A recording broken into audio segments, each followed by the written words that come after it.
আসসালামু আলাইকুম গাইস। আমাদের মির্জাগঞ্জ থানা গোলখালি গ্রামে একটি বাসে দুইটা অটো গাড়িকে অ্যাক্সিডেন্ট করছে। কিভাবে দেখুন। গাড়ির ড্রাইভাররা এখন হাসপাতালে আছে বরিশালে। বাঁচবে কিনা সঠিক বলতে পারছি না। আর বাসটিকে আটক করা হয়েছে।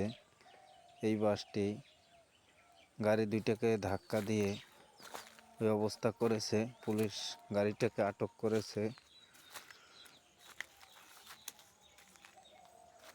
আরেকটি বিষয় হলো, এমনভাবেই হয়েছে ওই যে চাক্কার ভিতরে অটো গাড়ির চাক্কা ঢুকে গেছে। তাহলে কেমন অ্যাক্সিডেন্ট করছে চিন্তা করুন। এই যে চাক্কার ভিতরে অটো গাড়ির চাক্কা ঢুকানো আছে, পিছের চাক্কা দুইটার ভিতরে।